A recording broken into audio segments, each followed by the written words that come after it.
course, have our views and opinions about it. Now, our aim is to create a forum for learning more about what sexual diversity really means and how it came to be. It is a known fact today that there are people who have a sexual orientation other than that which is normal, we consider normal or religious, and they are both religious and non-religious people. Thus, it is a matter we cannot continue to ignore. It's my delight this morning to introduce our panel. We have, first of all, Mr. Marlon Reyna, who works with the organization called Simpler Projecting and Advice.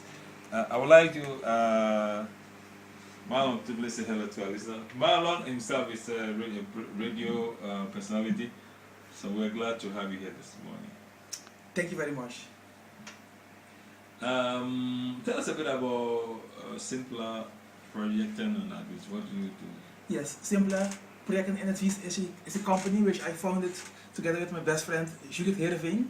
Yes. And we started it because I was born and raised in Curaçao, and I have had a lot of experiences in my life. Yeah. Growing up as a young child without his father, for example, in Curaçao. My father died at a very young age. I went to school, I could learn good. I came to Holland, I studied a lot. Yeah. And I think a lot about my own society, the Curaçaoan society, but also about, for example, the fact that I was attracted to boys, so that meant I was homosexual, and how that interacted with my community. The fact that I am a black man living in a white world right now, for example. My friend Judith Heerenveen is a white girl, she grew up in Curaçao, for example. Her experiences about that, and we observed a lot about human behavior and about how people try to make best of their life. Okay. And that's all those experiences that we put together into the events and programs we organize about, and we call it awareness raising.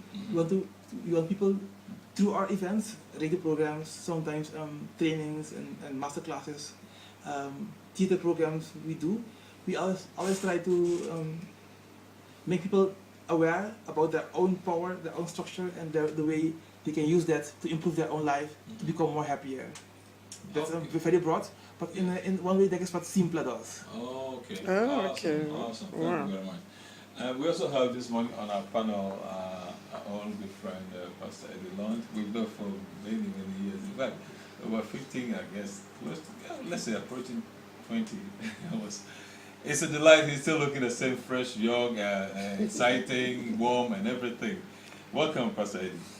Thank you. I'm curious to hear what you're going to say on this topic.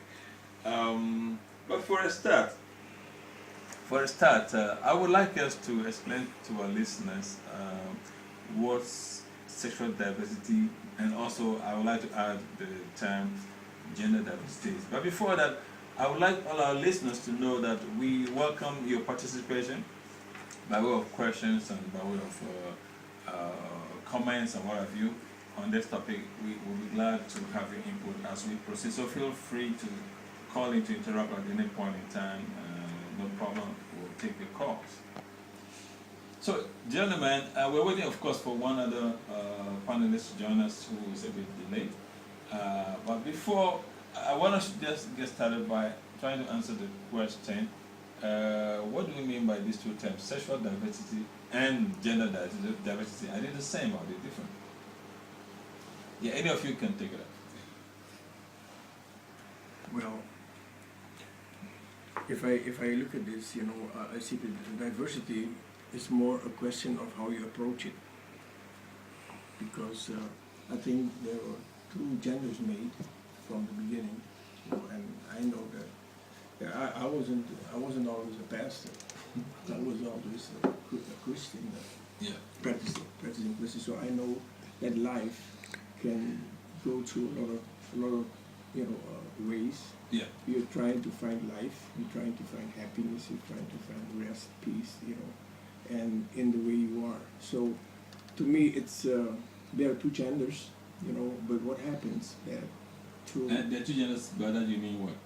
Pardon? You said there are two genders. Yeah, By the that you gender, mean what? man and the women. Okay. You see, but through time, if I look at, my handbook of life right now is the Bible. Yeah. And the Bible teaches me that there are two genders made. Otherwise, this population of the world wouldn't be here. Yeah. So that's the way it's been created. And to go back in my past, I've done a lot of stuff, so I'm not that holy. So you're very experienced. Well, Let me put it that way. well, you can see it. You see that, yes, You tried many things. But I thank God for His salvation. So, but to come back on the issue, Yes. that I think that through sin, through the fall of man, Yeah. things have been changed drastically, Mm-hmm. and that's why also the human being is you could say has been giving over to all his lusts and feelings that they have. Yes. And by a fallen world, all these things are kind of mixed up. So people sometimes don't know who they are, what they're supposed to be. So they're looking for an identity. Yes. And what they feel and what they try to make of their lives, that's what they're gonna do. Mm-hmm. You see, and I'm not condemning nobody, but I'm seeing that that's also the heart of God. That He always wants to bring us back to Yeah. what He created us for. Yeah. But before we get into a bit of the theological aspects of it or whatever, just to get the basics right and to make sure we have a clear understanding about what is what, and that's what I want to try and establish now. Marlon, what is sexual diversity, and also you may add gender diversity? Yeah, I'll just start shortly with gender diversity.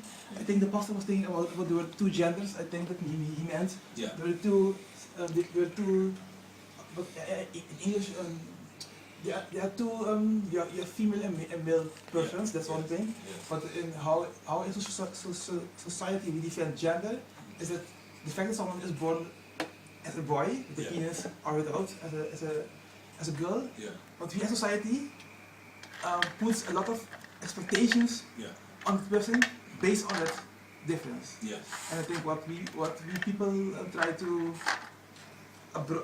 make broader now is that's not very that definite.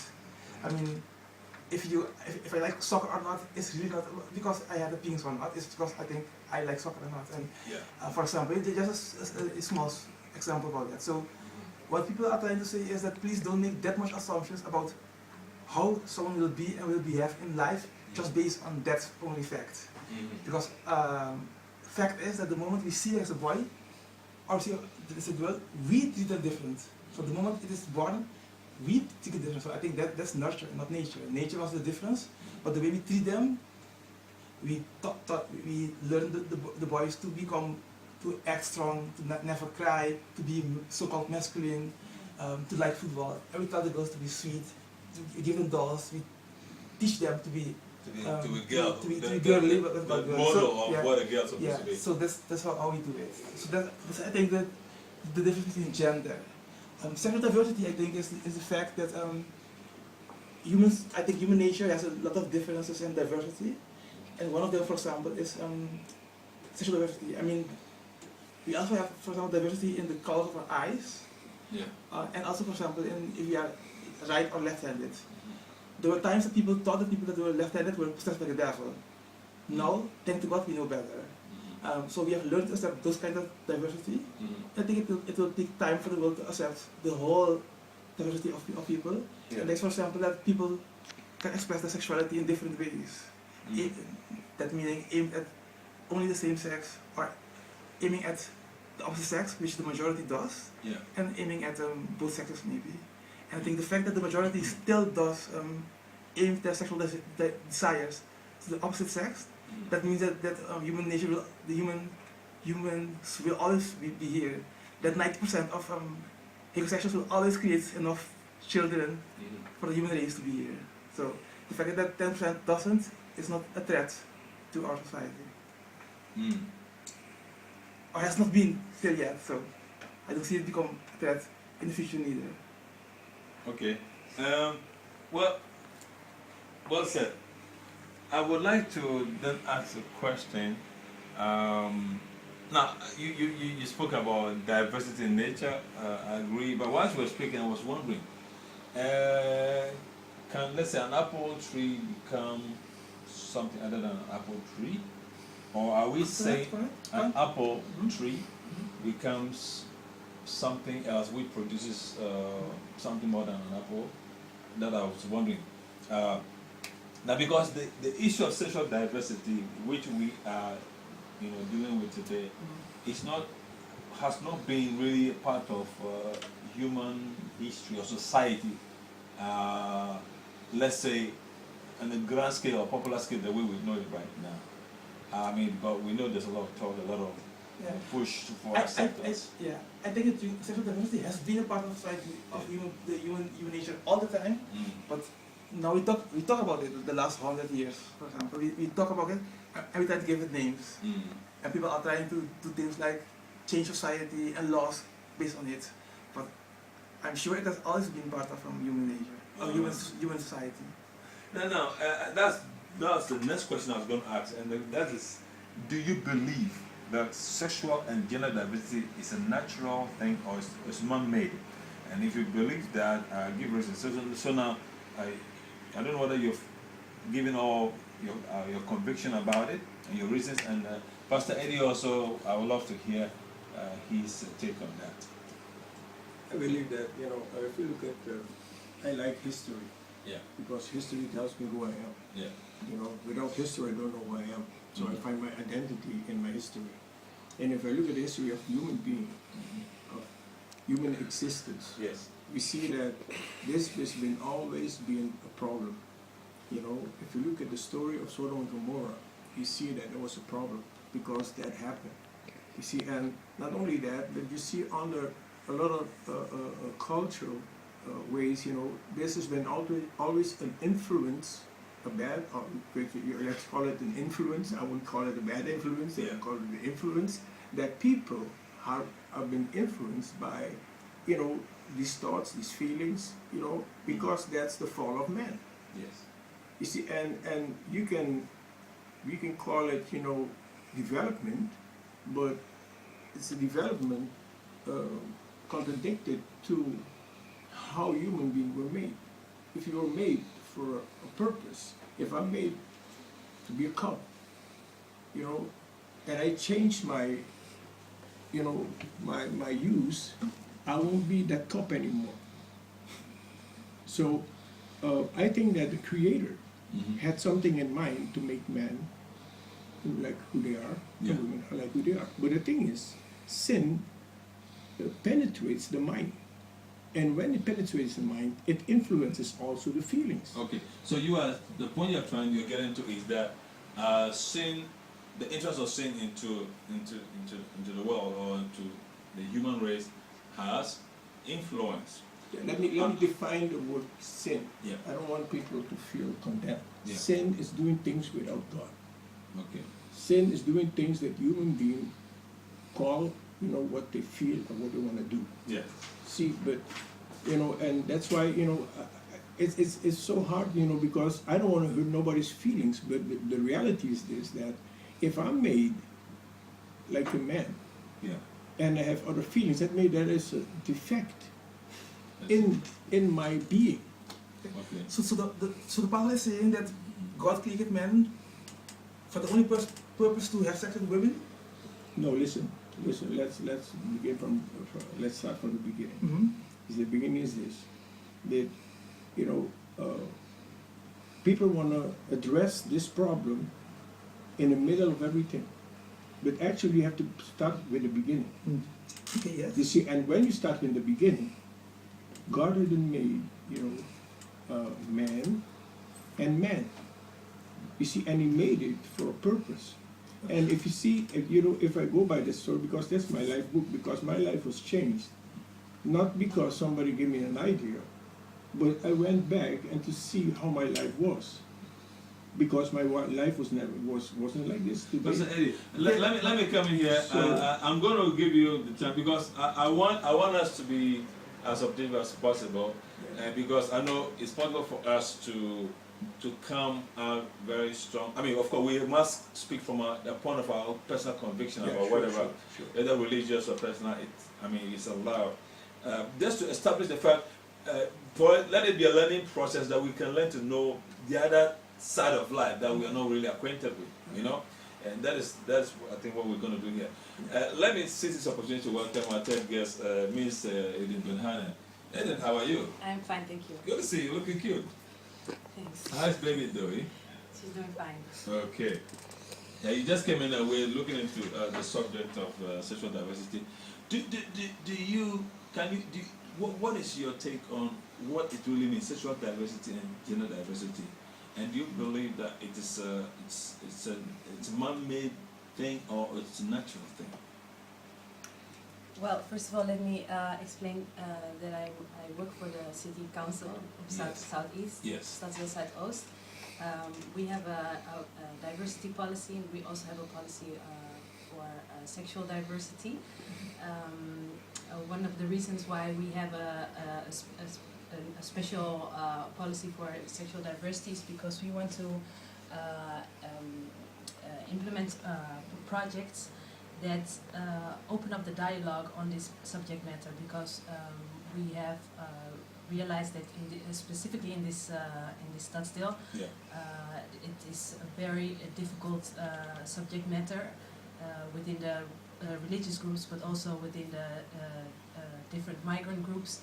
It is a matter that is very difficult to talk about. Other matters that happen in other parts of the city don't happen as much here, such as hate crimes against homosexuals. It happens, but the incidents here in Southeast are much lower than in other parts of the city, so that's a positive thing. But what is less positive is that it's very much a taboo subject. So we want to remove it from the taboo sphere and create dialogue between the different groups. Okay.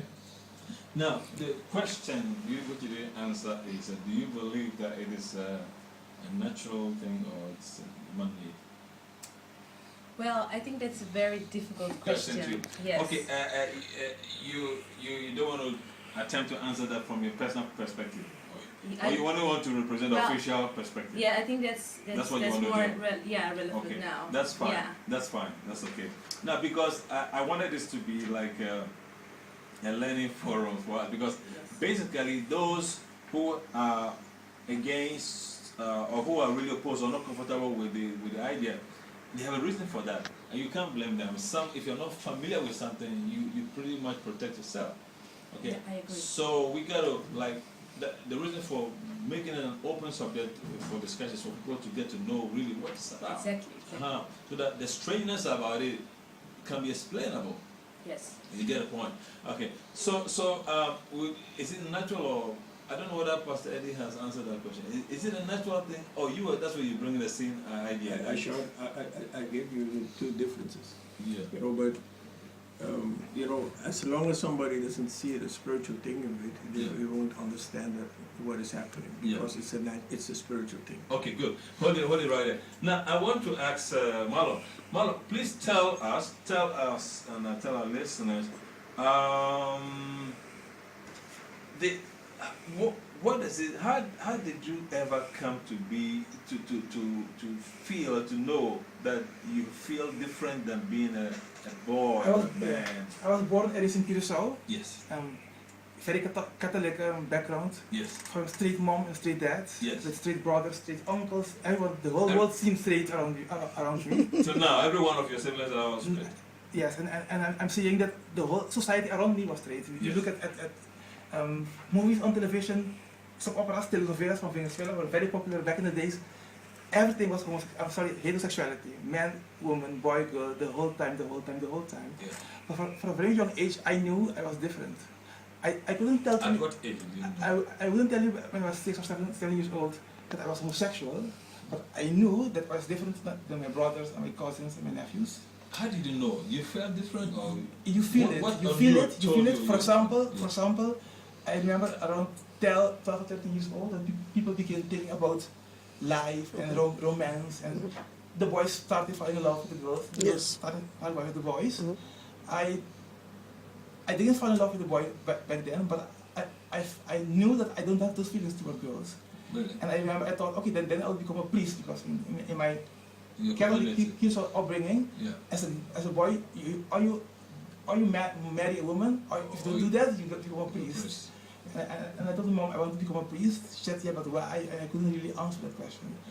Those were the first times I had the feelings. I began getting very strong, I think, because I didn't have those examples around me. I've never seen that around me in Crea. So when I came to Holland at the age of 18 years old, Yeah. and I began hearing it, and then everything fell apart. Oh, then I understood everything, and I discovered, oh, so that those feelings can also become sexual, and if you fell in love with it's possible to fall in love with another boy too, and that's why I am.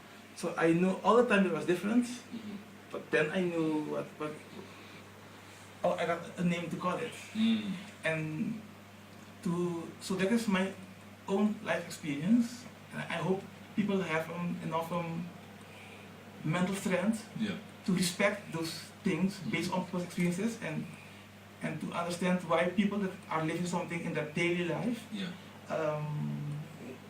that's a reality, and that other people that refuse to think about things and only use a book, the Bible, to ask other questions, that are two different ways.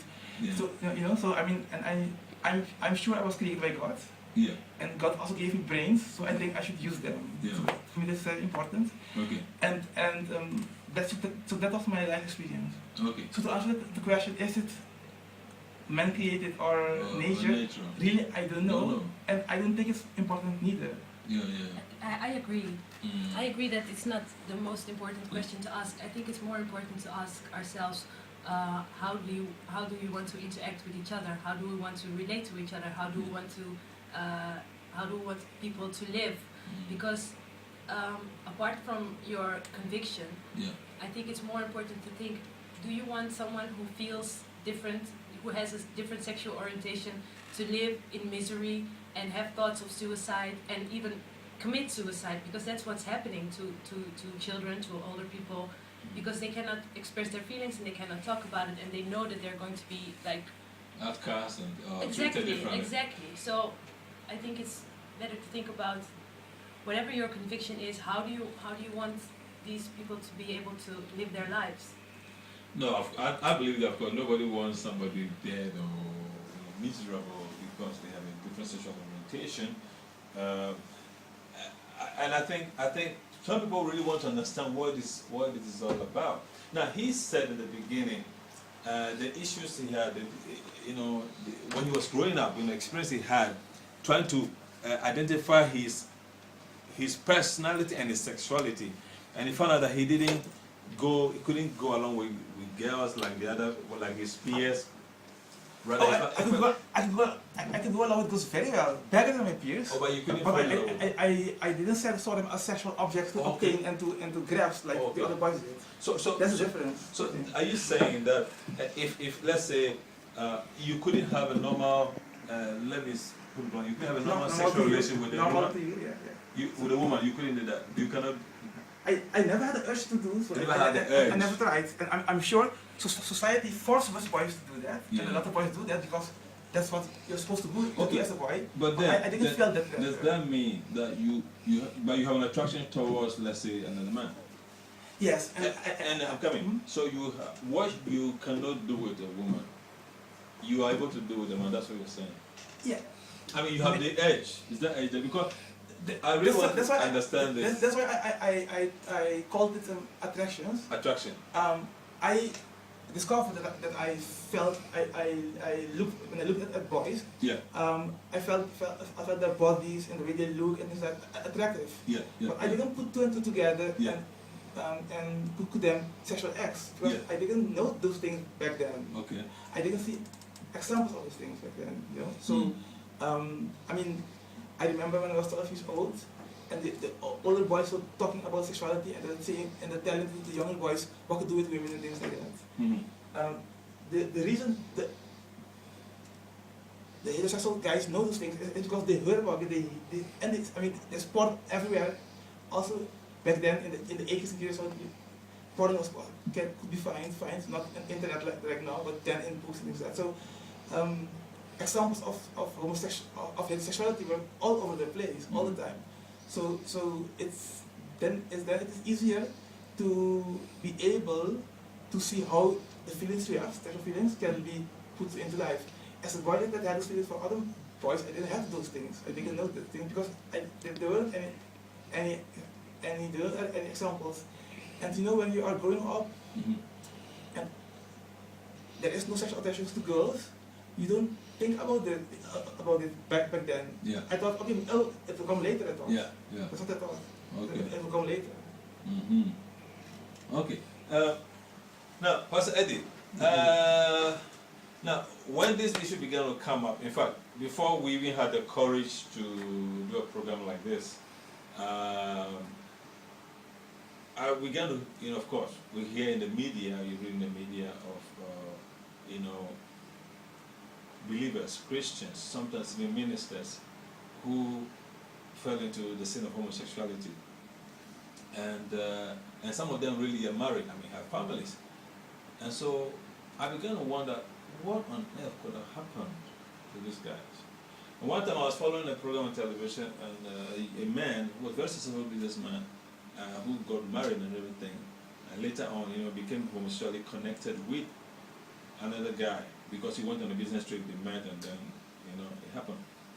And so, the documentary, tried to trace what really happened. How come he began to, get involved in homosexual activity, even though he was a married man, had a child and everything. And it was traced to something that happened when he was younger, in school, in his teenage years. So he had an encounter with a schoolmate or something like that. And so then, of course, that was no more an issue until much later, and then this thing happened again. So it kind of rekindled an old fire.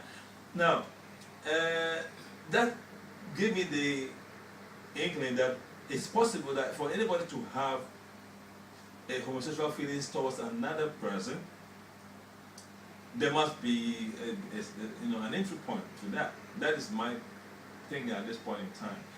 I don't know what your take is on the fact that we have had, and this is where I come in because you and I are ministers. So ministers, preachers who have had this situation in their lives.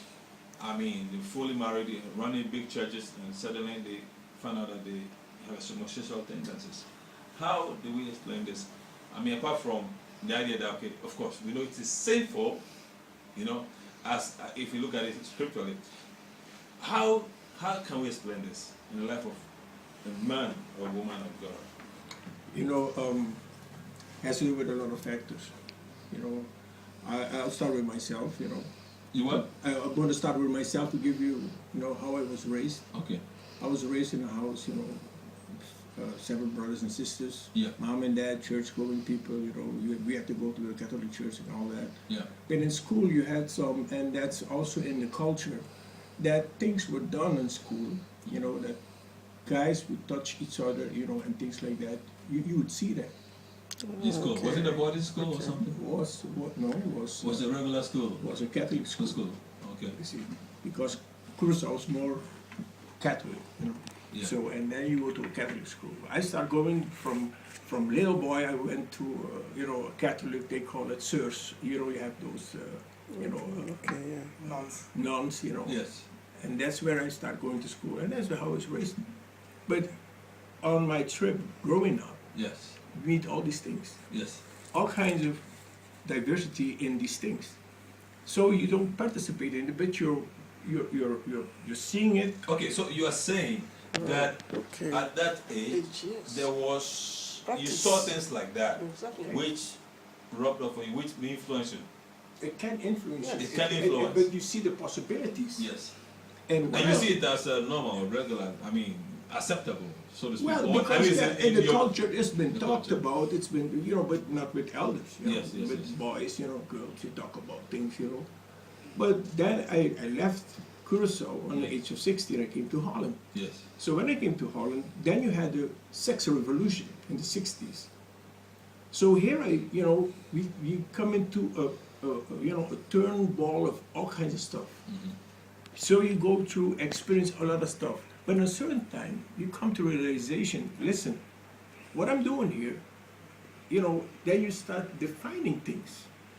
Then listen, I'm not that. So what I'm saying actually is how you've been raised up, all the influence that you had, part of that, but there's also another influence. Mm-hmm. Because I see in my family, I have also homosexuals. So, and I treat them the same as I treat You mean you are among your siblings? Pardon? What do you mean by your family? Among your direct siblings, or Yeah. But so how did they get that? And that's the thing, sometimes, and I'm going somewhere that even, in the fourth generation, we have things that will occur in this generation. You see, because these are things that have been brought over, maybe by gender. You see, so, and if you look at, how the, you could say the medical world approached this, I believe that man has 32 hormones and women has 33. So there is something there. I don't know, I'm not a doctor, but I'm trying to find out for myself, so I'm going through this stuff because, I've done a lot of stuff in my life, and I thank God, because I can condemn nobody because it's by the grace of God. Yes. You see, so what I'm saying is this, that I can understand it, you see, but I had to make a decision for myself. Mm-hmm. And so everybody that's been attacked on that, you can give into it, but when you give into it, you bring damage to yourself and to others. Okay. You see, so No, what what do you mean? I mean, To others? I mean, if I've chosen to live a life right now according to what I believe. And I have people that believe in what I believe in. And what I believe in, I can damage other people if I start doing my own thing, being selfish. So what I'm doing now is I'm trying to explain that, listen, the question is, how can somebody that's been married and and still have a homosexual relationship with somebody that's very, if you know that you've chosen for a lifestyle, I respect everybody's lifestyle because I'm not the one who can condemn you. No, I'm the one who have to encourage you. And whatever you're doing, it's all right because I'm saved by grace. You see, so what I mean is this: that if this person had that problem, he had to go and look for help if he believes whatever he believes. We haven't even classified as a problem. Problem, yet. yes. Exactly. Because we're supposed to approach it from a neutral point of view. Okay. Yeah. No, I want to find out from Marlon again. Do you think that at some point in your growing up, something may have happened which may have maybe caused you not to like men, to like women, but instead to prefer to sexually be attracted to men? I wouldn't know. You didn't know. Like I already told you when I was 5 or 6 years old, Yes. I didn't have a clue about sexuality, but I knew I was different from my cousins and my brother. Mm. So I mean, it's I wouldn't know. You I didn't know. wouldn't You didn't know. know. I'd like to comment on what you just said because your answer to his remark about it being a problem, you said, but we haven't established it as a problem. We're viewing it as neutral. I think that's the crux of this whole thing, Yes. because if you look at this from a religious point of view, then it is not neutral.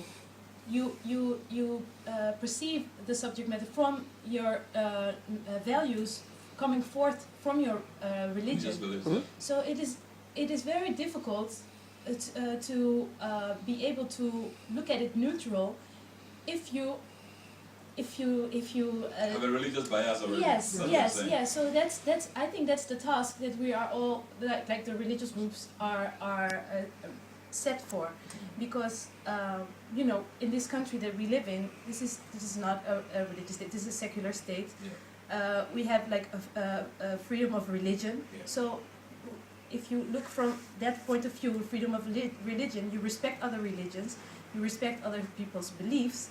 So if you look at this, then you have to try to, as hard as it might seem, because it is the core of your being if you're religious. So, but you somehow you have to try and set it aside, and let the neutral perspective be your view on how to handle. Yes. Let me correct something. I just mentioned because you talked about that minister. Yeah.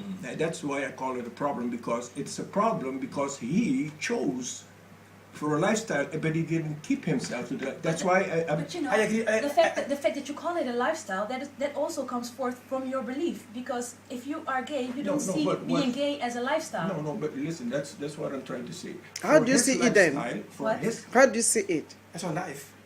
It's You don't see it as a lifestyle. I think no, they don't see it as a lifestyle, because when you say when you reduce it to calling it a lifestyle, then it's only going to certain kind of parties, dressing certain kinds of way, acting certain kind, like acting feminine. But it's not. That's like the outer shell. So it's not what it is.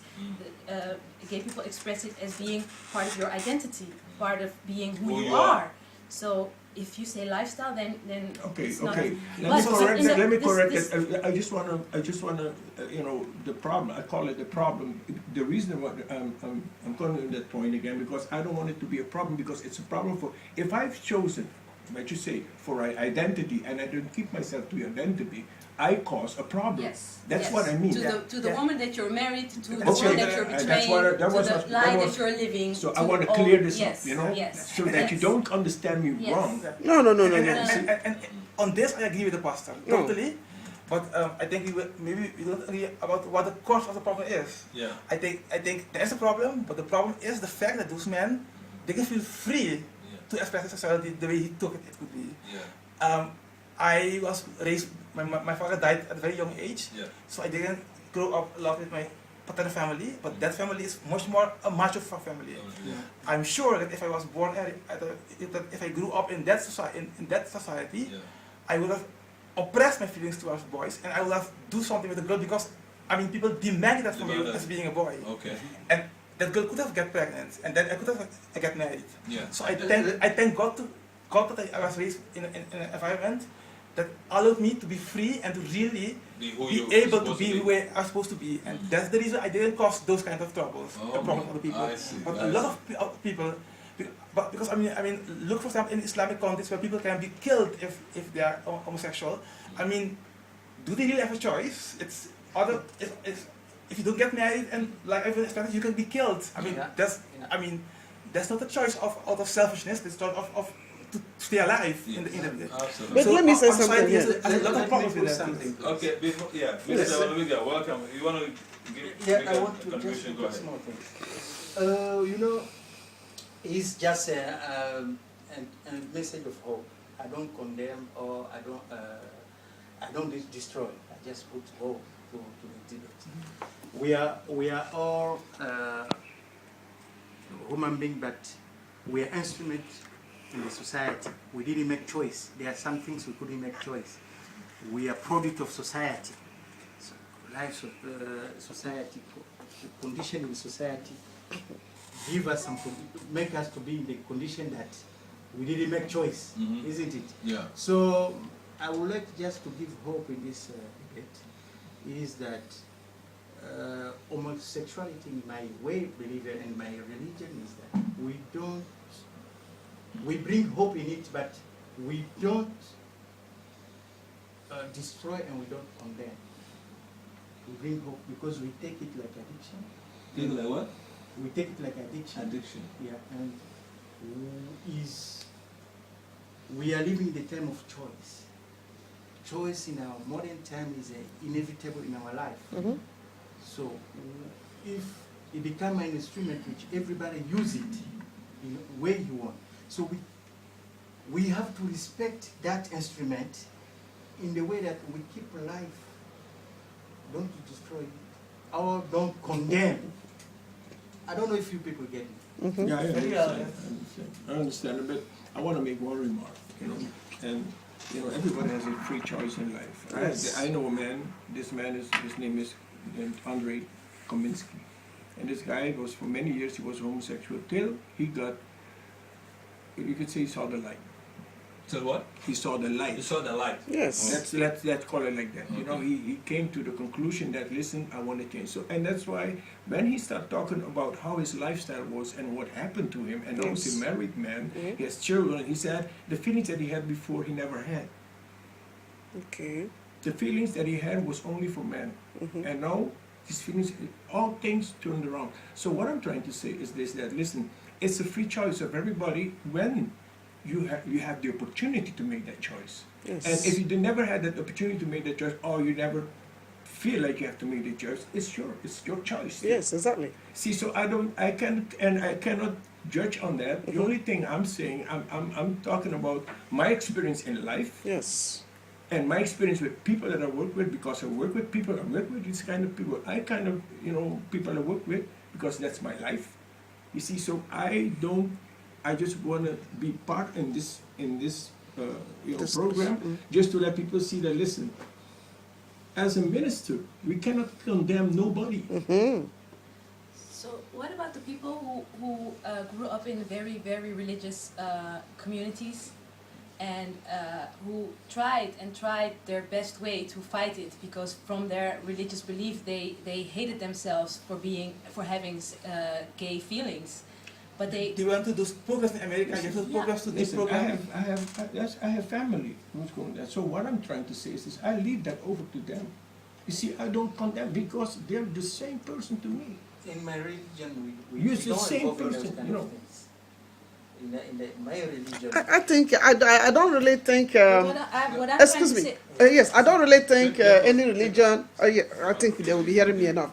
I don't really think any religion come out and then is saying to them, "You are a sinner. You are a sinner. You are this." Yes, I don't. I can't imagine us standing in the pulpit and somebody have walked in on a Sunday and then you begin to say, "You are a sinner. You are a sinner." I think what is wrong here is that the gay people themselves is just trying to do everything to make it seem as if the religious people are putting names on them or condemning them, but these are not true. It's not true. It's not true. So, and it's like there's an aggressive way of just trying to make people, okay, you must accept us for who we are. Nobody is interested. No preacher is interested in somebody walked into the church and then wants to sit down and receive the word of the Lord, and then the person goes, "You are a sinner. You are a sinner. You are a sinner." So the gay people are trying to make it seem as if that's what we preachers are doing. Because each time I hear them say, they will say, "Yeah, they are condemning us. They are condemning us. They are condemning us." The gospel is not to condemn you, but the gospel is to tell you the truth. Just like the man of God was saying to you, that the truth is that God didn't make it that way. But you are trying to make us now believe that maybe that is the way you were feeling. And I also heard from him, he said from the background he grew up, men were used to touching men. I've also read so many books about homosexuality, and they will say the men began to touch them, and then they grew up at the age of 6, at the age of 7, men were touching them. So they felt that is the way relationship has to be. It has to be man to man and not man with woman. Do you understand? So he grew up on the same on that sort of environment, but yet he was able. Hello, caller. Good morning. Right. Yes. Yeah. Okay, put it out, then you can hear it. Yeah. Yeah.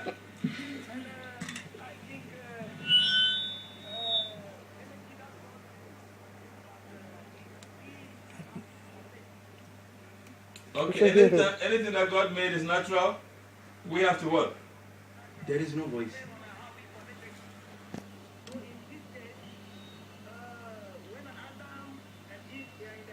Yeah. Yeah. Okay.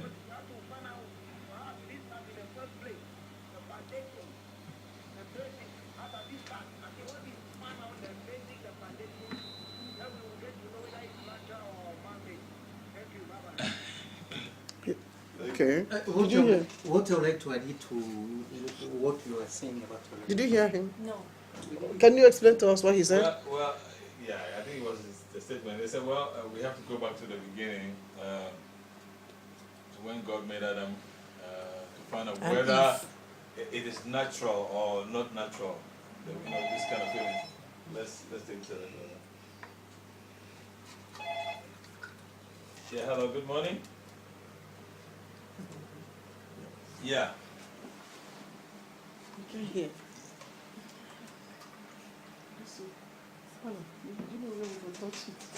Hold on one second. Can you hear him? We No. can hear. Open the phone. We've tried it too. Yeah. Okay. Go ahead. Go ahead.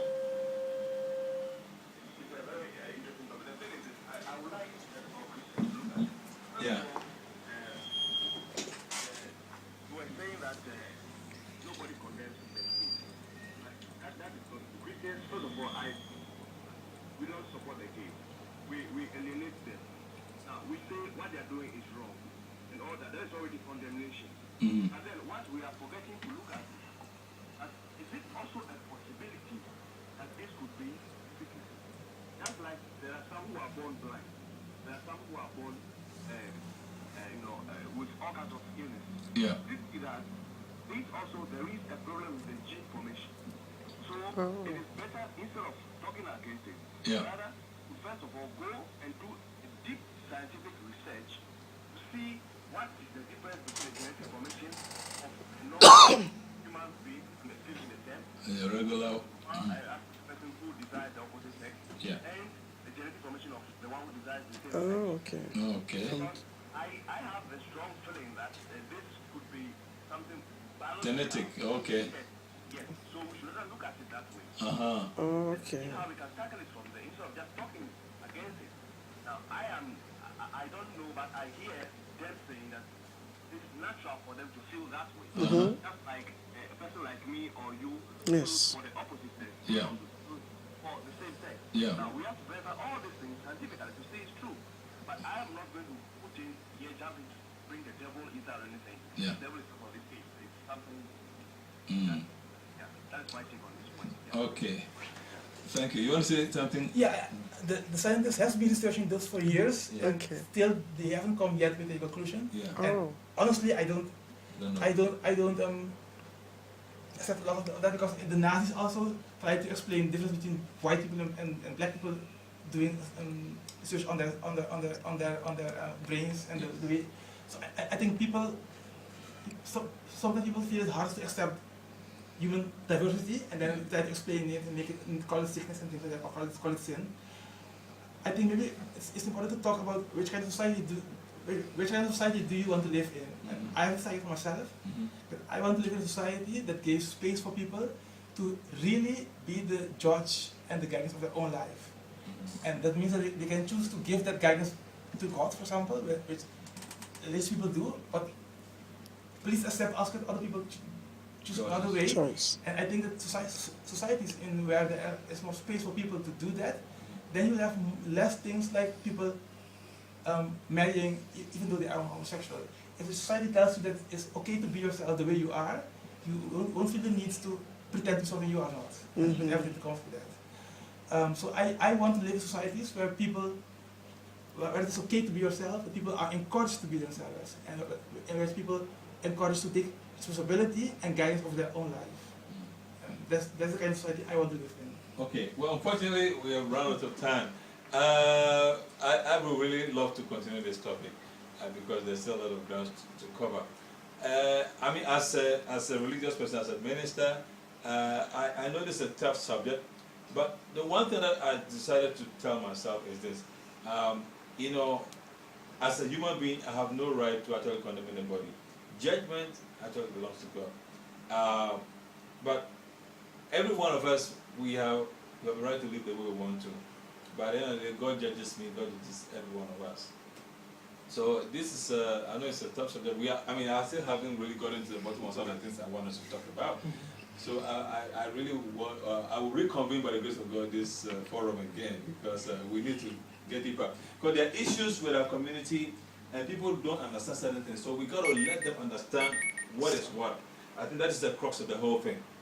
Now let me use this opportunity to please thank you very much, Pastor Eddie, for making time to come this morning. I really appreciate you. Thank you so very much. You're welcome. And Marlon, thank you so very much for being so open and bold to come to talk Thank you, about. and I wanted to tell the referent that I agree with her too. Sometimes I have problems also sometimes with some kind of gays that need those enemies to fight against, and now now they are the Muslims or sometimes the Christian people. Yeah. To me, the pastors or the Christians, they are not really, they're not the enemy. No. Homophobia is the enemy. People that oppress other people. are the Yeah, enemy. yeah, I agree. And my experience is that I always feel at home and welcome with you people. Thank you very much. Yeah. All right, Eden, I want to thank you. I wish that I could give you a last word, but we don't have the time now. Thank you for coming. I hope you come back soon. Mr. Walubiga, thank you for walking in and for sharing your thoughts. And to all our callers, thank you so very much for making the program interesting. God bless you. We'll see you next week. Bye-bye. Bye.